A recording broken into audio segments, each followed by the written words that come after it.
Siomra beag. Ladies and gentlemen, welcome back to Sure Look, Sure Listen, the podcast that takes a pop at culture. Sure look, sure listen. Sure look, sure listen. Sure look, sure listen.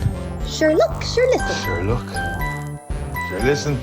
Sure look, sure listen. Sure look, sure listen. Very good and very exciting, Ben. Thank you for coming back to On Siomra beag, the tiny room, for today, the hottest day of the year, Benjamin. It's a sweltering 20-something degrees, and we are two very melty Irish boys. It's no good, Michael. We're pale and meant for lands that have never been touched by the sun. So melty. But sure, look, Ben, we don't have time to talk about how much we're melting, because we've other things to talk about, including the sad passing of one John Romita Sr., Benjamin. We also have a couple of movies coming up, and they've done trailers. They cloned Tyrone, and Babylon 5 Return to the Multiverse. And what's that last one? Heart of Stone? What's that? You put it on, Michael. What is it? You added it to the pile. It's Gal Gadot's new film coming out in August. Gal Gadot thing. That's called Flat Heart of Stone. Who knew? And, Benjamin, Yeah. in the meanwhile, you and I have both, in a rare bit of serendipity, we've both seen The Flash, the new movie The Flash. We went to see it together, Michael. Oh yeah, we did. It wasn't serendipity. We actually organised it. We planned it. Oh yeah. The whole thing. Oh, the yeah. whole thing. Yeah, So yeah. listen, Michael, if that wasn't enough, and it really isn't this week, it's either a feast or a famine these days, Michael. I can't keep up. Feast or a famine. It's this writer's strike, Benjamin. It's thrown us for a loopity-loop. Oh, we forgot to put in a little bit about that. I have a little bit to put on that. Whoa. Okay, you can put that in after we talk about John Romita. But Yeah, I'll tell put us it in what after the main talk about- topic is, though. That's the main topic, Michael, is Yeah. bloody, there's a new Star Trek series coming out, and for some reason we said, why don't we put ourselves through Nemesis? Oh, one of the best or worst ones. The hit 2002 film Nemesis. Star Trek Nemesis from 2002. Imagine, that's a long time ago. 21 It's not years. as long as I thought, Michael. I thought that was a 90s gig. Oh, did you? I thought it was much more recent. I thought it was about 6 years ago. No. No, Not 2002. 21 years. Benjamin, Yeah. a very sad passing this week. Legend of comic books. John I say Romita. Some people have been saying Romita. I don't know how you say it. But John Romita Sr. passed, Ben. Yes. Very He sad. did. Absolutely huge, hugely influential comic book artist, Michael. Who is he? Just one of the OGs of the Marvel Universe in several ways, Michael. I'd like to hear more. Go on, I'll tell you more. I'll tell you Please more. do. He is not only a very popular artist in terms of the style and some of the iconic issues that he got to illustrate, but he was also seminal, Michael. Full of semen. Full of semen when it came to co-creating certain beloved characters. Tell me one, for example, Benjamin. Mary Jane. Yes, Mary Jane bloody Watson, Michael. Mary Jane Watson, the best Marvel character. Very interesting take. Hot take from Michael there. Face it, Tiger, Ben. She says, face it, Tiger, you just hit the jackpot. Yes. Not really understanding any significance that she's ever had in the US. But anyway, Michael. Benjamin Colby, how dare you? Mary Jane Watson has done more for sexy redheads than anyone alive. There's yourself, Michael. Don't count yourself out there now. Well, Mary Jane is like our president, Ben. She's the your El president of the Presidente. sex. Yeah, she's our El Presidente. She's the president of the Sexy Redheads Club. Are you the vice president? No, I'm the treasurer. Yeah, you're good with money. There's Yeah, no yeah, doubt. very- There's no very doubt. That feels very vaguely racist in the context of hair colour. I don't know why I said that. I don't know if I'm saying like gingers are really good with money or something. I don't know what don't know what I was getting at there. Benjamin, what actually popular characters did he create? The Punisher, Michael, is one of his big ones, and Wolverine. Did he do Wolverine? He did. He co-created Wolverine and Luke Cage. I thought Wolverine was Chris Claremont and... Was it Chris Claremont and John Romita? It must have been. Okay. It's According in the to notes, you. Michael. It's in the notes. If it's in the notes, it's sacrosanct. If Benjamin, it's he in the also... notes, it's sacrosanct. Now I'm going to have to look it up. You fucked me. You look it up. I looked this up earlier and I felt so confident putting it in the notes. Benjamin, but he also was full of semen because he produced another great comic book writer or artist, John Romita Jr. This is the most disrespectful, factual take on this poor man's passing. I don't know if it's the most disrespectful. We've accidentally been more disrespectful to people who've died more tragically. Yeah, we have. What are you doing? Michael, What are you I've looking up? mistyped the word Wolverines into the search bar, and I've gotten a band called the Wolverines, a rock band from New South Wales. Oh, in Australia, I believe. Australia. Benjamin, are you just looking up John Romita Jr.? No, I'm looking up Wolverine Okay. so I can find things out. Anyway, Michael, unfortunately, he passed away June 12th, 2023, at the age of 93. Good innings. That's a good innings now, to be fair. Excellent innings. If anyone says comic Excellent book innings. drawing is bad for your health, they're obviously liars. Absolute liars. Michael, it was Chris Claremont, John Romita Sr., Roy Thomas, and Len Wein. That's too many. That's too many cooks spoil the Wolverine. Yeah, they needed to sort it out afterward. Ben! Heart of Stone. We're going to play one of our famous games, Ben. Yes. I would like you to just close your eyes for a second, and I'd like you to think of a movie. Yeah. I'd like you to think of a movie where there's or a TV show, where there's a spy organisation, Ben, and that spy organisation exists outside of normal national boundaries. Citadel. Citadel, very good. Just so that... No, it's the Mission Impossible group, Ben. Yes, it's the IMF. It's the IMF. No, it's Citadel. No, it's the Kingsman. No, it's literally anything that's been made about spies in the last 25 years. G.I. Joe, Michael. G.I. Bloody Joe. Benjamin, they could have just transposed Gal Gadot into any recent spy movie. It's so generic. I think that's primarily how Gal Gadot collects a paycheck these days. She is just green screened into films that have already been made. We just had a generic bot play this character. Who can we green screen over them? And then all of a sudden a very gentle Israeli voice from the back of the room goes, "Hi." Hi, well, I'm here for one day and I'd be in your movie if you'd like. And everybody goes, all right. Oh, Gal All right, Gadot's that here. one Wonder Woman movie was good, wasn't it? You really showed your range in that, didn't you? That was good. We've just been clipping bits of her out of that and putting her into other movies for the last 15 years. That's all they have to do. But Benjamin, this spy movie is unique Go on. in that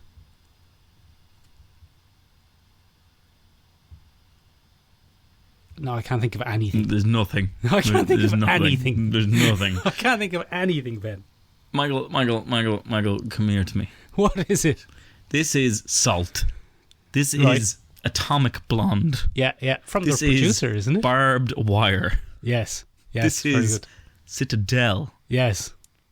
And Michael, it's got one of the most generic starts that I've ever come across. You know the game. No attachments, no connections. It's like, Jesus Christ.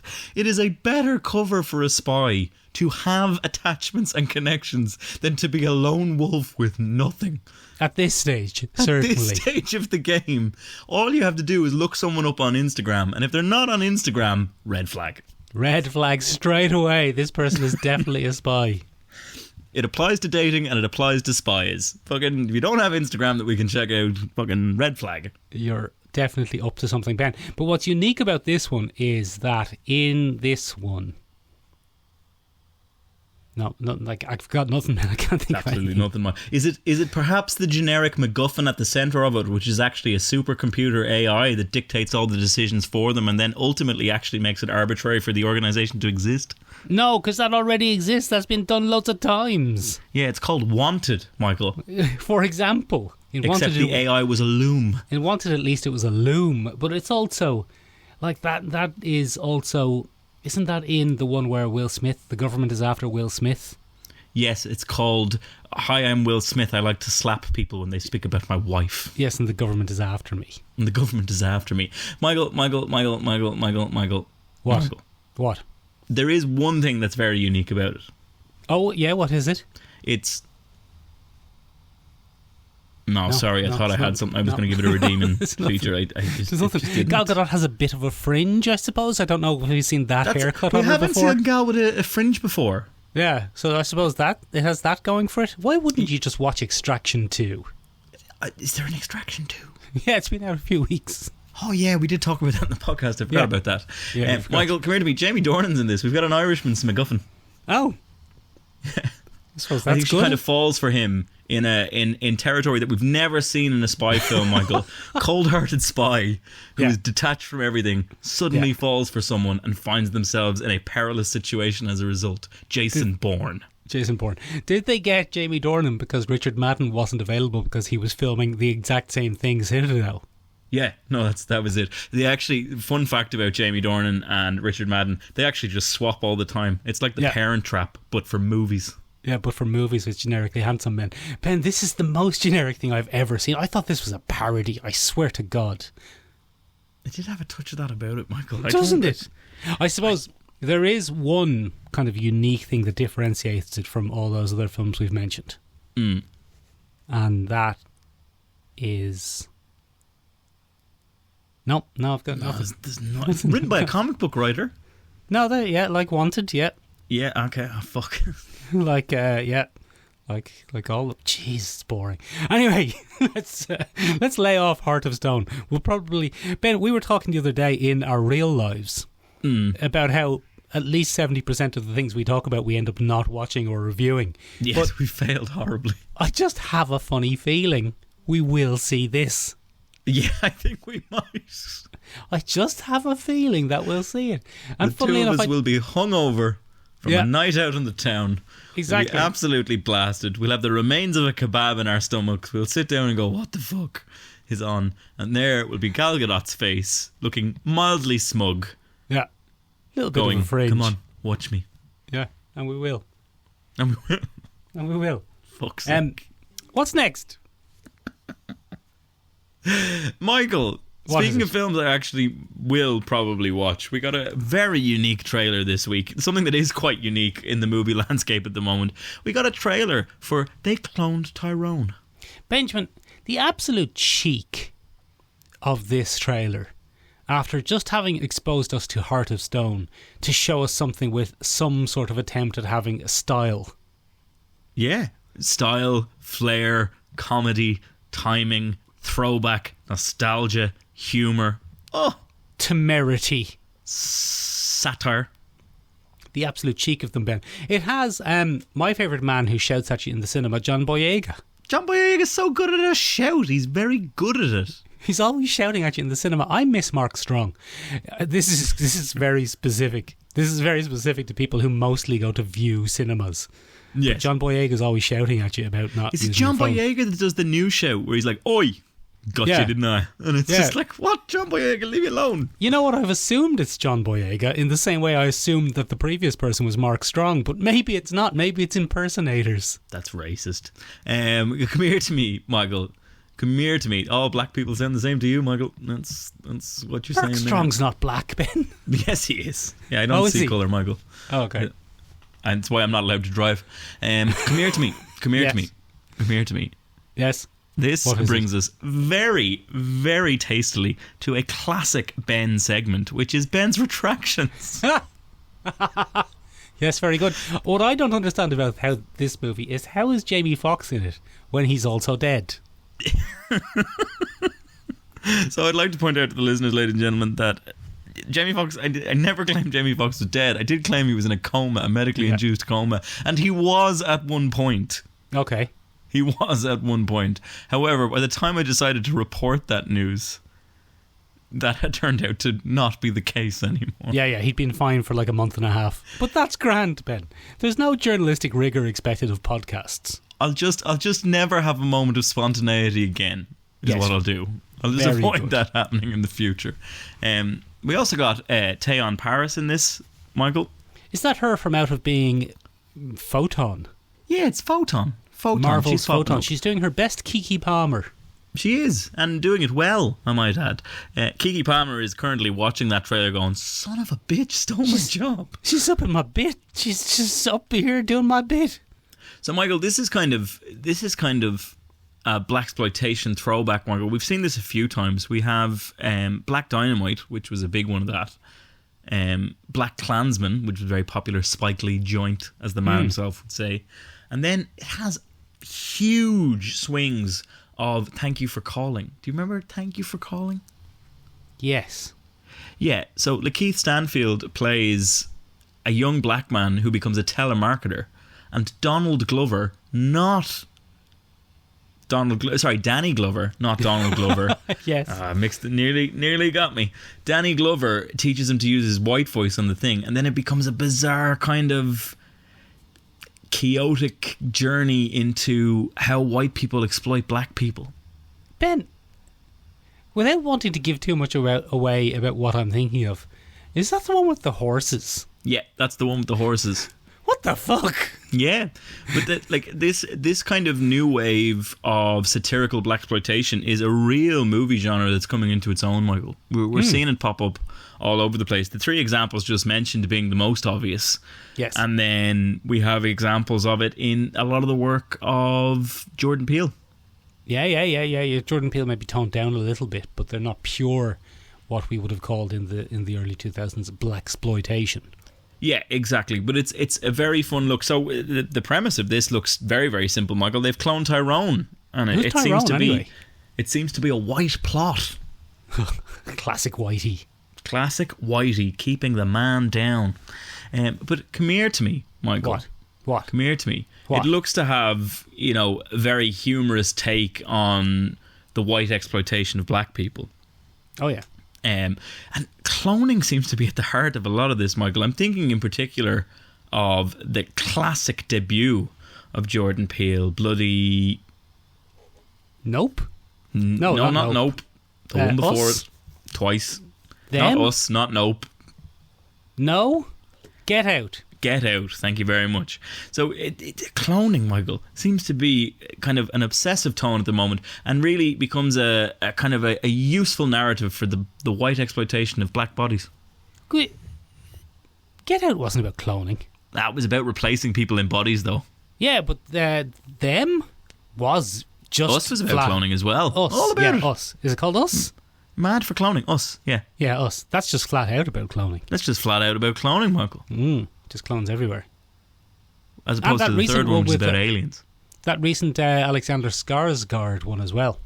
Bloody Infinity Pool. Infinity Pool? Yeah. He's like, I've got that wrong. We've both got that wrong. But anyway, this looks fun, Michael. Very enjoyable. I'm a huge Black Dynamite fan. I really enjoyed Black Klansman. And thank you for calling us one of my all-time favourite, bizarre, kind of surreal films. So very strange. That whole thing with the horses. That whole thing with the horses, Michael. Again, not referencing Nope, but a different film about black people working with horses. Much weirder. Bootsy Collins, Michael.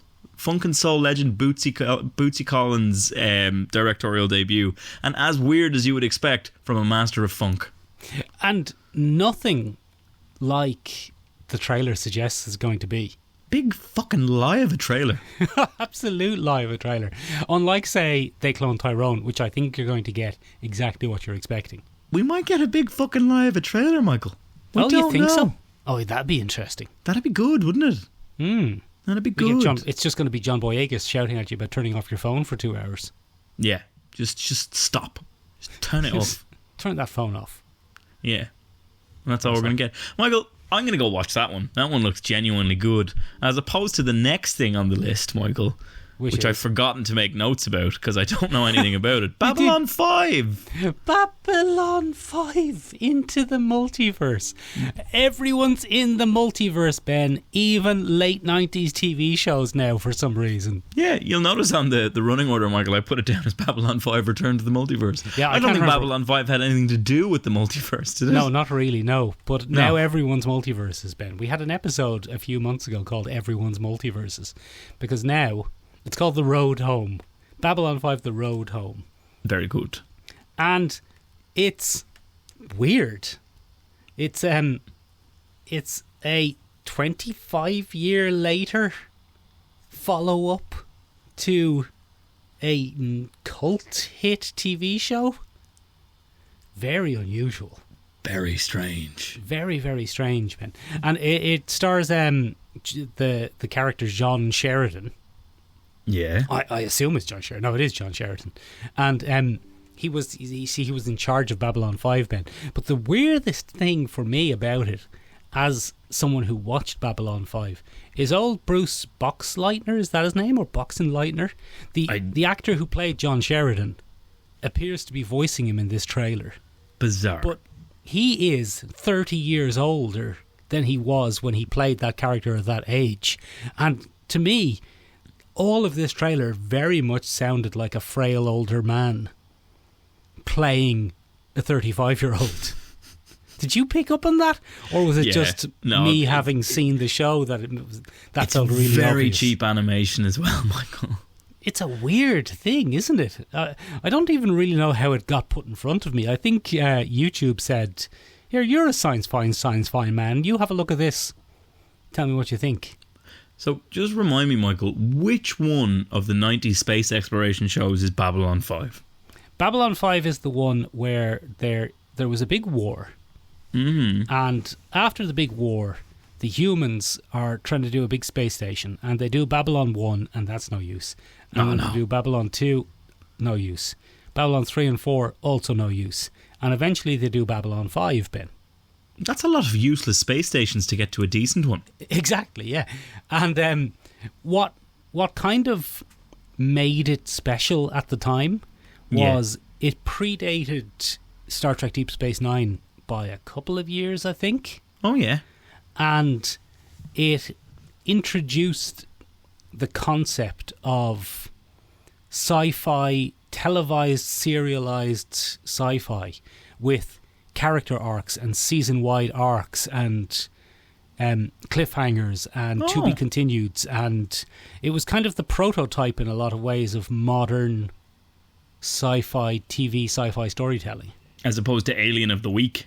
As opposed to Alien of the Week or Adventure of the Week or Mission of the Week, or, it was heavily, heavily serialized. My goodness. And its most iconic plotline was the Shadow War, Ben, where the young races of the galaxy had to put aside their differences and try to team up to put a stop to the war that was taking place between the elder races of the galaxy, who were mysterious, unknowable, vague, terrifying creatures. Fucking elder people. Exactly, Ben. But it was written by J. Michael Straczynski, who is... Oh, yeah, him off the comics. Him off the comics. And he got his start in comics off the back of... Well, I don't know if this is the right timeline, but he was very exciting when he got into comics because it was the writer of Babylon 5 is coming to comics. I remember that. I've read some of his stuff. I read Rising Stars, Michael, when it came out. Yes, you would have. That was him. And it wasn't great. No, I think like the thing about Babylon 5 that made it exciting was the serial nature of it. Yeah. And the fact that J. Michael Straczynski famously, and now I'm remembering an interview from Wizard magazine from probably 22 years ago. So there may be details. There may be details wrong in this, but he famously plotted out the whole thing pretty much in advance, including contingency plans for what would happen to characters if actors became unavailable. That's insane. It's too much.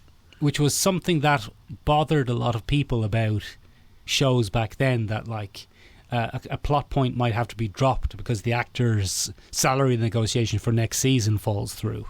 Yeah, it's no good. Yeah. And I think it might have been season 1 that kind of taught him those lessons. The kind of lessons of producing TV. But this is weird. This is a weird thing to have an animated show come out 25 years later out of nowhere. Strange. With some of the same cast. But I'll probably watch it, Ben. You will, Michael, because you're a little 90s sci-fi nerd. Oh yeah. You love it. Oh yeah. You love it. Yeah. And sure, why wouldn't you, Michael? Why wouldn't you? Yeah. Good nerdy fun. Michael, speaking of people inexplicably trying to get home from a timeline they don't really want to be in. Yes, go on. That's how I felt after seeing The Flash on Wednesday. Now you shut your liar mouth, Ben, because we went to see The Flash and we both came out of seeing The Flash on Wednesday relatively satisfied. Michael, they say time heals all wounds, and I'm not sure that's true. I think time's given me some fresh cuts. Yeah, big deep gashes, Ben. Big deep gashes, Michael. You and I... Hold on, before you say anything more. What we're going to try and do here is we'll try and do a few minutes of spoiler free, and then we'll just lay into the spoilers. Yeah. So you and I, Michael, intrepidly set off with good friend of the podcast, Shane. Yes. And against our better judgment, Michael, Yes. we decided to go and see a film which has been so plagued by controversy thanks to its lead actor. Not just its lead actor, it's also been in development for 12 years? 12 motherfucking years. Or so. Maybe not quite that long, but a very long time. So long.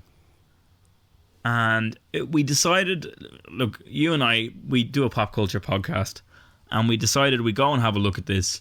And the way that I justified it to myself in my head, Michael, was loads of people worked on this movie. It's Sasha Calle's first attempt at big stardom. We're backing a young actress in her fledgling career. Michael Keaton's Batman again. That had me, Ben. That had us. And so we went to see this, Michael. And I have to say, I do think that the Warner Brothers marketing department is paying an unholy amount of money to influencers to try and get them to give this a big review. Because I follow quite a few nerd reviewers, if you want, on TikTok, Michael. And all I've heard for the last couple of weeks is this movie redefines DC. This movie saves the superhero genre. This movie does some things I've never seen in a superhero movie. And Michael, it doesn't do any of that. No, it doesn't at all. It doesn't at all. It's a hot mess. And it's fine. Yes. Let's just you correctly pointed out, Michael, we were significantly grand coming out of the cinema. We were whelmed. We weren't over or under. We were just whelmed. Yeah. And it was fine. There's some great moments. There's some nice beats. But if it isn't one of the most generic superhero things I've ever seen. Yeah, it's dumb as a bag of bricks. There's a few things that really kind of jump out. Let's go through the basics first of all. Unfortunately, yes, Ezra Miller is quite good as Barry Allen. I kind of agree. A lot of reports said Ezra Miller is unbearable, but I thought that for this version of Barry that they were going for, I thought Ezra Miller's performances were quite good. Now, I know, like, the reluctant idiot hero gradually having to mature and the, like, dumbass teenager who just got powers, they're not the most challenging of roles anyway. No, and certainly not for them. No. You know, that's been their character for a long time. But Ezra Miller, I thought, does have a very good screen presence. You could find the character annoying, and I think you probably should. Yes, but the character, especially in the first 30 minutes. I think you can kind of, without, this isn't a spoiler, I don't think, because it's in the trailers, but there's a tonal shift around Batman. Seismic, yeah. Yeah, so the first hour or so pre-Batman, it's kind of a slapstick Flash comedy. Mm-hmm. And okay, I don't love the slapstick Flash, but I think Ezra Miller's performance of the slapstick Flash is pretty good. I think Ezra Miller's screen presence is excellent. And there's been a lot of talk of why didn't they just get Grant Gustin? And I find Grant Gustin a little bit bland. I find Grant Gustin a little bit irritating, but that's going to cost us, Michael. We're about to lose. We're about to have a campaign launched against us. Well, I mean, I don't find Grant Gustin the man bland because I don't know him. But I find his Barry Allen, his kind of noble, sincere, honest, boring-ass Barry. I would rather they do something with him. And Ezra Miller with his with their weird face and expressions and character choices, at least it's something. Yeah, so I think you've kind of hit a nail on the head. There is a point of a tonal seismic shift, and I think you could almost directly see it as a handover of script from one writer to another. Or one version to another. Because one of the things I pointed out to you, Michael, is there's a lot of beats set up in those first 40 minutes that are never revisited. They are just abandoned. Without spoiling, can you Can you point some out? So in the very beginning, Michael, we are introduced to Barry, and I don't think this is too much of a spoiler, but he essentially says that he is the cleanup crew for the Justice League. He does, yes. And he's not regarded seriously by any of the other heroes that we encounter in the film, at least in the first 40 minutes. Yes. And he's a relatively competent superhero in the first 40 minutes, but he is overlooked by the Justice League as he sees it. Mm-hmm. And then, Michael, we move into the characterization of Barry, and they try and give us an idea of why he's so obsessed with justice and taking it on. But all of a sudden, Michael, there's a significant jump in tone from the first time that he time travels. And this is not a spoiler because that's definitely in the trailer. Yeah, but, it is, yeah. From the first time he time travels, there's a massive leap into this driven character who is only focused on one goal, and all of his doubts about being a superhero and being part of the Justice League are just thrown away. Oh, It's yeah, ju- he's like, yeah, don't worry about that. it's done. I gotta It's save just my like, mom. Yeah, and then suddenly it's Mom. I gotta save my mom. Yeah, and it's just bizarre to see that switch. Somebody went to the Zack Snyder School of Writing and they were just like, what if we just amp up the trauma? Benjamin, though, Yeah. speaking of amping up the trauma, Michael Keaton was great. Michael Keaton plays this phenomenal kind of Dexy's Midnight Runner version of Bruce Wayne. Brilliant.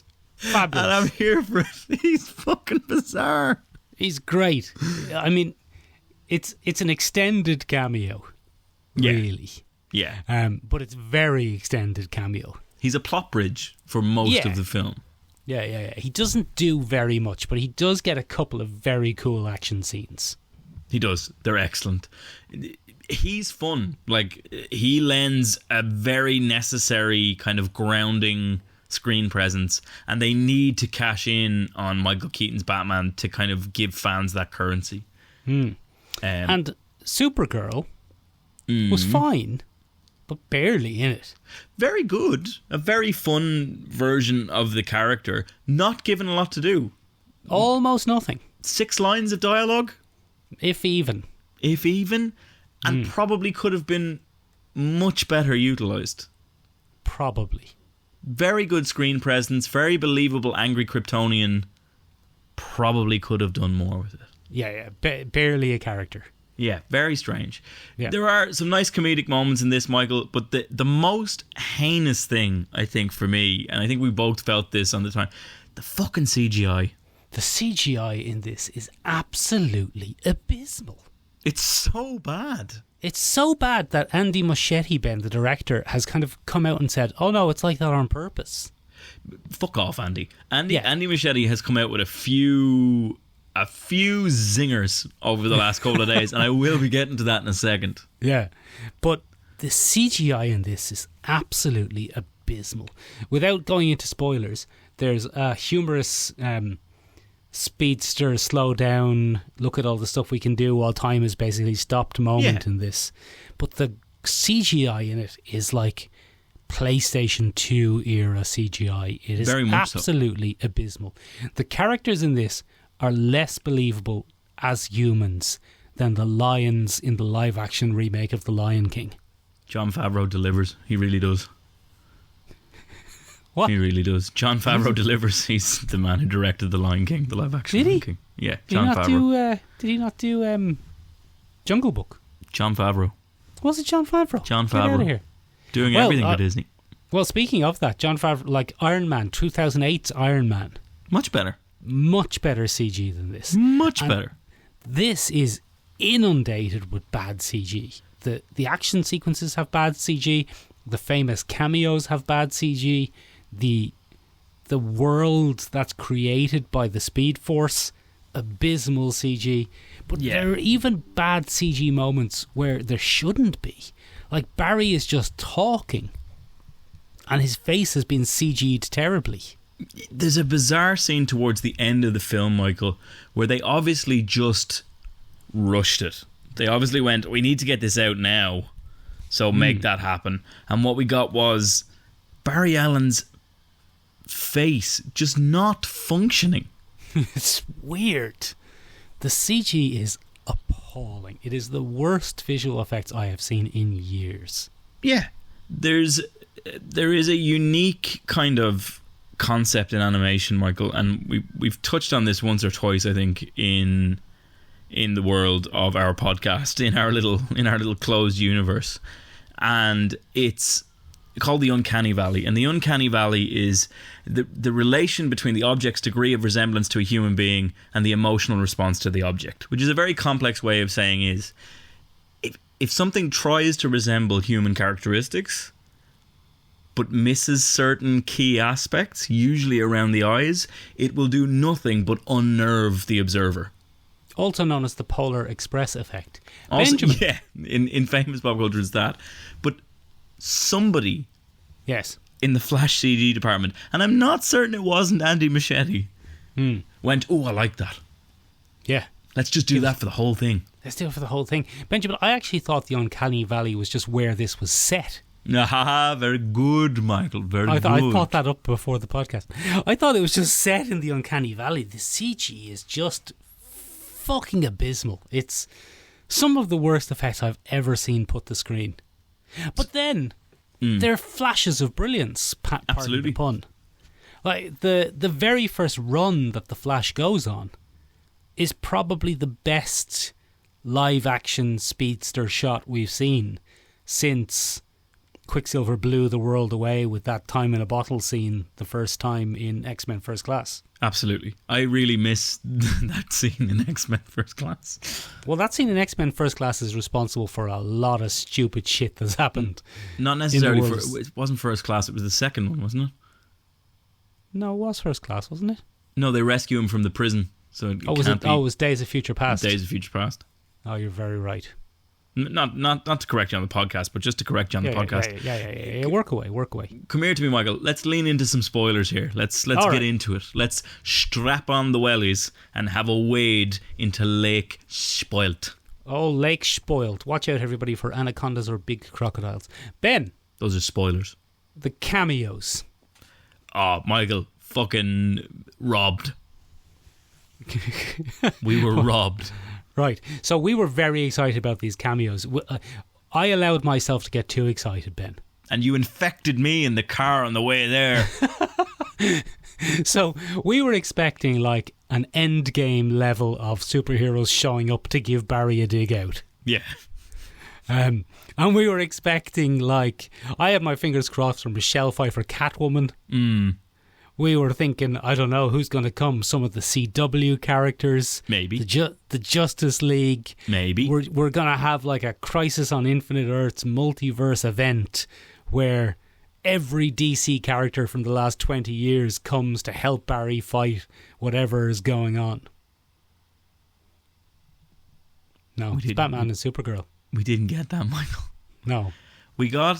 So, for those who have seen the film, you know what the special effect is when it comes to time travel. For those who haven't seen the film and don't really care, it is a zoetrope, essentially. When Barry wants to time travel, he runs at an immensely fast speed. He ends up in an amber bubble. And then what happens is events in his life kind of rise and fall in a strange repetition that mimics a zoetrope. And a zoetrope is the weird revolving visual style that we got the first moving pictures on. They're the kind of spheres or bubbles or wrapped around things, and you spin them at high speed and you get the image. And it was a very cool effect, Michael.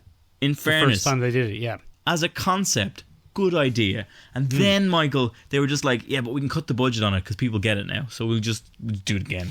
Well, they never did it well. Right from the start, everyone was all plasticky and plasticine-y and awful looking. Yeah, and I think they said, yeah, this is stylistic, this is intentional. Why? Why did you not do it properly? You could have even done it, Michael, as a bloody flashing series of images, not unlike the Marvel logo. Just do that and repeat. That would have been fine. I thought it was a cool concept, but it was horribly let down by the gross CGI of it. Yeah. But then they used that same horrible gross CGI for the denouement. Yeah. So what happens is, and this is full spoilers now, so if you don't want this spoiled, it turns out that each one of the multiverses, or each one of the universes within the multiverse, are encased in their own colour-coded sphere. And that sphere is supposed to be a similar zoetrope effect to the Thing. And towards the end of the film, because of Barry's actions, these worlds are colliding. And you might think that this is a perfect time, ladies and gentlemen, to introduce the CW Flash, who we've already have a crossover with. That's happened. There has been an Ezra Miller, Grant Gustin crossover in the CW. You might think that it's a good time to introduce Robert Pattinson. Oh, wouldn't that be exciting? That'd be fun. It's an established property, very popular, excellent currency in terms of fan service. You know, that might work well. All right, we couldn't get them. Fair enough. That's a very serious movie. What about getting Henry Cavill? Yeah, that'd be good. Why don't we just do that? What about Zachary Levi? Oh, yeah, from Shazam. What about Dwayne "The Rock" Johnson, who'll be in anything? Yeah, it's Black Adam. He'll be in a jungle vest, but we can say it's Black Adam. And then somebody went, what about Christopher Reeves? Yeah, why don't we just pillage the graves of the dead and put a horrible, rubbery, plasticine Christopher Reeves and Helen Slater up there? To which everybody went, I don't think Gen Z knows who Christopher Reeves is. And they said, no, we'll put him in anyway.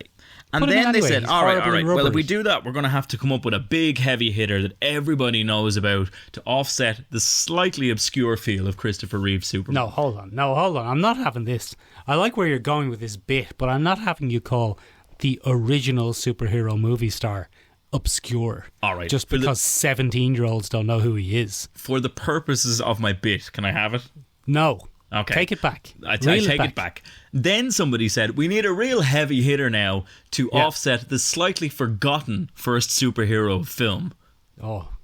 Christopher Reeves. And they went, yeah, let's use that black and white Superman from back in the day. No one's ever heard of him. No one's ever heard of him. And they went, yeah, all right, okay, I'll give you that one as well. But now we need a real heavy hitter. And somebody who was listening to a very funny pop culture podcast with Kevin Smith went, I have an idea. There's this story that Kevin Smith tells about how he got a look at the script for a Superman movie starring Nicolas Cage. Oh yeah, everyone will know about that. Let's do that.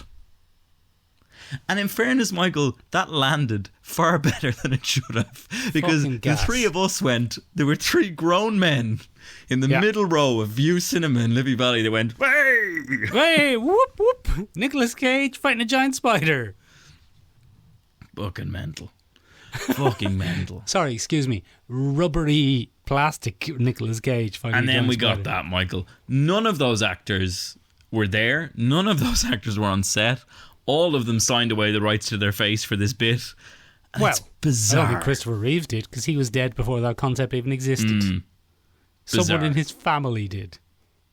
Fucking mental. Mad stuff altogether. Ben, I did like, though, the fact that they couldn't save the day. I quite like that. That's an interesting concept. That Michael is a Flash concept as old as time. Barry Allen is forced to confront the notion that no matter how fast you run, you can't outrun the present. You can't change things. The outcome is the outcome more often than not. There has very rarely been a Flash story where him running back in time doesn't fuck everything up royally. Good. Yeah.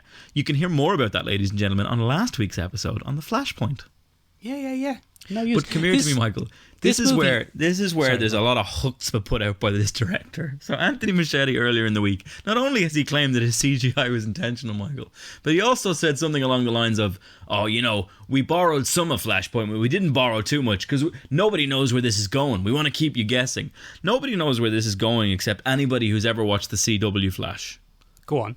Or anybody who's ever watched Flashpoint, or anybody who's ever picked up a comic book with the Flash. The cheek of this man to turn around and claim that he has created some kind of original story for the Flash from a timeline gone wrong escapade is, the balls, Michael. The balls. Because all he's done is he's taken Flashpoint. Yes. Superman Red for some reason. Delicious. And mashed them together. He then watched a few seasons of the CW Flash and went, I like that concept of the black speedster. I like Oh, that yeah, he's concept back. of death as the speedster. That's good. I'm going to take that, but I'm just going to make it Barry and all ugly. He's Barry and all ugly. But Savitar, Ben, the black speedster in the Flash TV series, is Barry and all ugly. Yeah. Oh, wait. Never mind. I just Never won't mind. do that. I'll just The only thing, Ben, the only thing that separates this from Heart of Stone is that this doesn't have Gal Gadot in it. Oh. Oh, no, it does. It does. In her favourite role as a green screen stander in front of. I reckon that they just filmed all of Gal Gadot's recent appearances on the same day. Yeah, they definitely did. They have a folder at DC called Gal Gadot. And it's not the folder you think it is. You just click on it, and then there's one of several lines of dialogue, smug expressions, and a few power stances, and you just drag and drop straight in. It goes, Yeah. And there you go. In fact, I got think it. somebody might just be mid-journeying them one frame at a time, slapping them together. Ben, Now, I mid-journeyed some of the cameos for this, and it looks better. it's fucking hard not to. But come here to me, Michael. We are being. What? I fear I've infected you with lambastery. No, I had very much changed my tune on this movie since we saw it. Yeah. I enjoyed it at the time. So did I. I had a pleasant 2-hour experience in the cinema watching this big, dumb, stupid thing. And I loved the Batman stuff.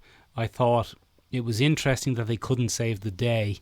And I was always excited about where it was going. But the overall package, once I knew where it was going, was very disappointing. One of the most interesting things, Michael, there's a scene in the middle of this film, and I think in the grain of that scene, you have a great film. And it is the scene where one Barry realizes that this can't be changed, and another Barry is too naive to pick up the hint. And it's phenomenal. Like there's a great scene where Ezra Miller is acting against themselves, and they are genuine. It's kind of heartbreaking to watch one character drive themselves demented in the pursuit of, no, I'll fix this. I can fix this. This is fine. And the other character who has just realized and is kind of crippled by the realization that there's no fucking fixing this. There's no getting away with this. There isn't a scenario where you win. Very good. That 5-minute loop, great. Should have done more with that instead of stuffing cameos in. Stupid cameos. Stupid cameos that didn't serve the plot. I wouldn't even mind, Michael, if we'd gotten hints earlier. So it's funny, we spoke there about, everybody wants a multiverse. Everybody wants to play with the multiverse. There's no point in including the multiverse in the way that they think it is at the end of this film. The multiple multiverses crashing together is an unearned moment. Yes, we get one alternate timeline with Keaton Batman and Sasha Calle as Supergirl. Yes, that's earned, and we explore that timeline and we do it well. Like, it's fun to see the world from a different Flash's point of view with slight changes. There's even a weird spaghetti metaphor that I kind of enjoyed from Michael Keaton. Michael Keaton's great. But then, Michael, they just include all these other multiverses suddenly, and they say, oh, yeah, Barry's making them all collide. Why? Yeah. But these, the cameos in it, Ben, DC was rightly lambasted 10 years ago in BVS for having its most important cameos in the form of file folders on a computer that Bruce watches. And he sees a video of... But these are that again. They don't come to help. They don't affect the plot. They don't do anything. They just look. We just... Like, in particular, the Nicolas Cage one, we just watch a 30-second action scene with CGI Nick Cage that has nothing to do with anything that had happened before or after. Nothing. It's just, here's a little clip of Nick Cage as Superman. What do you think of that? So strange. Did you listen to that podcast with Kevin Smith? What do you think? Look, there it is. It's a big spider. I couldn't... The more I thought about it having left, Michael, the more I went, what in God's name was that about? Yeah, mad shit altogether. And the more that split between the first 30 minutes of that film and the rest kind of hit me.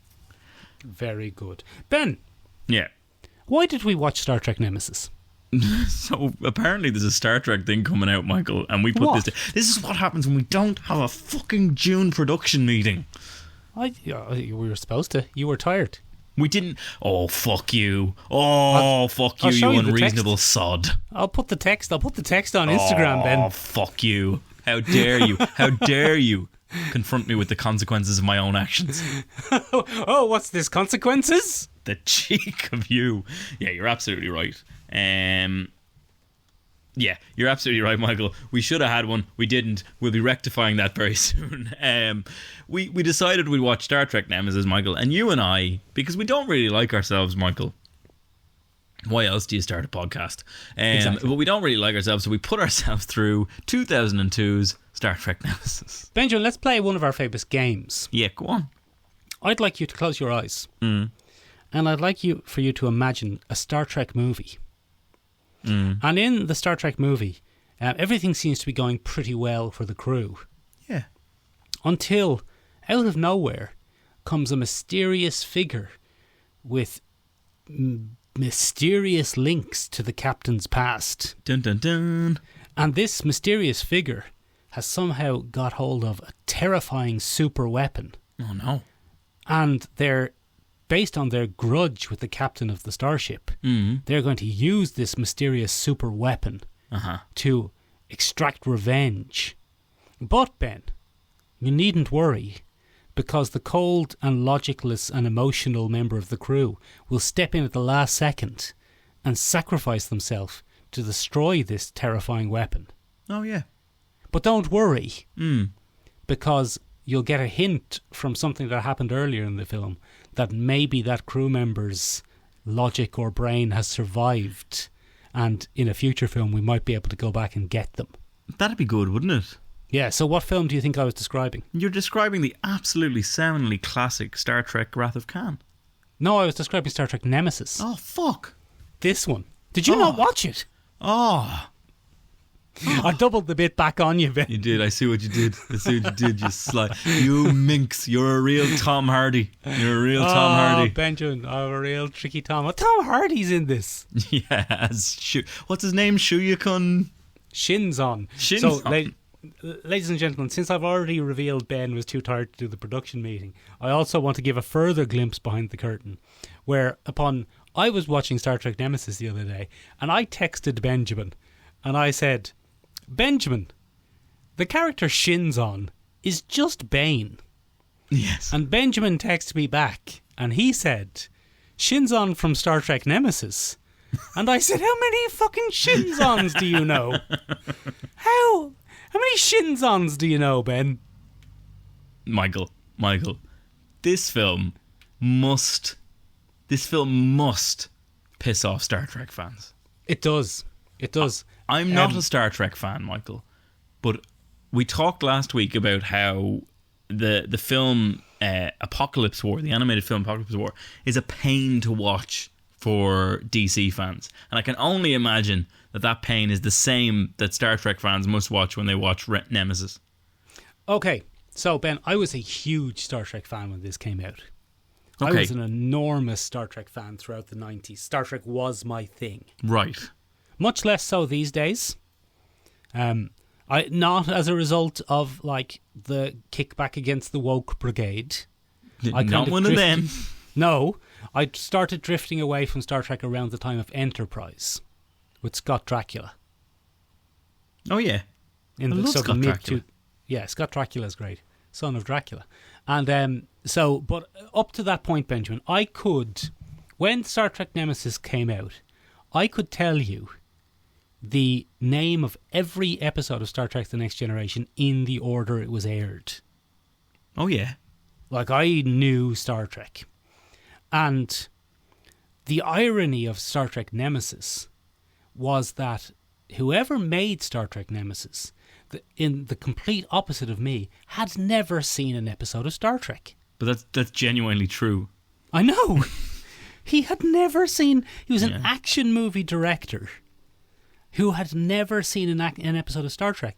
And he had 65-year-old Shakespearean theatre actor. What's his name? Patrick Stewart. Patrick Stewart. Playing thoughtful, cerebral, tactical Captain Jean-Luc Picard. Not like he was even Captain James T. Kirk. Like he was fucking Han Solo. Very strange. One of the worst misunderstandings of what Star Trek is supposed to be I've ever seen. Yeah, it's so interesting. The production history of this film, Michael, is essentially the missing key that you have to understanding why this is such a mess. So this is the 10th installment in the Star Trek movie franchise. Okay. And previous to that, we had just had Insurrection. Yes. And I believe that was directed by Jonathan Frakes. Yes, a.k.a. William T. Riker. Yeah.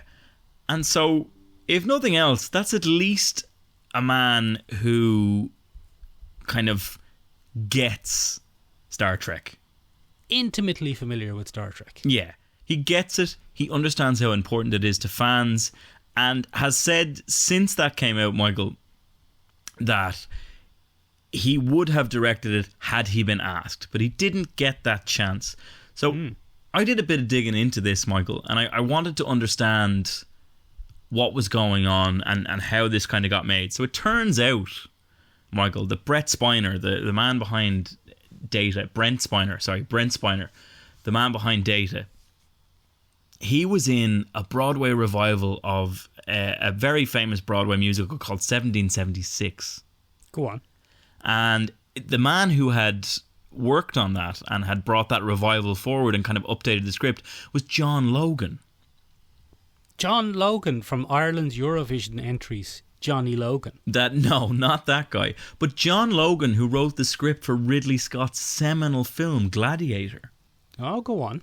So John Logan was a proper screenwriter, and it turned out through their conversations that he was a massive Star Trek fan. And so Brent Spiner and John Logan worked on a little treatment for the 10th Star Trek film. Oh, it's going to get me in trouble. Shouldn't have said Star Wars. That's much more going to get you in trouble than some of that racist stuff you said. Yeah, that'll probably get me in proper trouble. So anyway, they came up with a treatment, Michael, and they brought it to Patrick Stewart because they knew they wouldn't be able to get execs on side if bloody Patrick Stewart wasn't on board. So they got old Paddy Stewart and they pitched to him, and Paddy Stewart said, "That's a ripping good idea. Let's go pitch it to the execs." And they all wandered off. And because of Patrick Stewart's kind of vehement support for this, they went, yeah, grand, let's do that. Let's do that. And one of the things that they did in this treatment, Michael, because they felt that Insurrection was a bit too fun, was they made it a bit dark and serious. They made it very serious. And nothing, Michael, improves the quality of a film like strapping on the Edgelord helmet and just going for it, you know? Just fucking go for it. Just get young Tom Hardy in to be a young Jean-Luc Picard. Yeah, it's great, isn't it? We love that. Nobody cared who I was when I was in the Riemann dilithium mines. But it's just Bane. They threw me in the mines. I didn't see daylight or starlight until I was already a man. But that's what it is. That is essentially how it's treated, and it's really fucking bizarre. So it's bonkers choice. You know what's weird about it though, Ben? Pardon me for cutting across you. That's all right. It's so close to Wrath of Khan in so many ways. Like even the bit I did earlier left out the fact that the big denouement is in a nebula that limits communications and weapons fire. Classic. And is it's the next generation remake of Wrath of Khan, and they needed to pull Picard's Nemesis from somewhere. But it's the Star Trek film that is the least about the Enterprise crew you've ever seen. This is Shinzon's movie. Yeah, where's Worf? Worf is barely in this. Where's Worf? Your favourite character, Georgie LaForge. Geordie LaForge, where's he? He's wait, we have a bit of exposition we need. Geordie, explain that. Geordie, where's Beverly Crusher? Oh, But again, she's about to be head of medical for Starfleet, is she? That's good. We just won't talk to her again. Yeah, that's enough out of her. Can we get more of Tom Hardy? Yeah, get more Tom in there. He doesn't really look like Jean-Luc Picard, though. We'll give him a prosthetic nose that's oddly noticeable on occasion and very uncomfortable. There's some little differences. A broken nose here. A broken jaw here. I'm what you would look like after a lifetime at the hands of Romulan slave drivers. Michael, very strange choices. One of the only redeeming factors of this is B4. Is he? But that arc is quite nice, where Data's kind of forced to confront his sentience thing, and trying to discover the limits of what he can actually pass on to another one. But then it's just a MacGuffin, Michael. It's just a useful plot point. So there are a couple of good things about it, though. I really like that. It shows the Enterprise crew, but specifically writer Brent Spiner's character Data and star Jean-Luc Picard.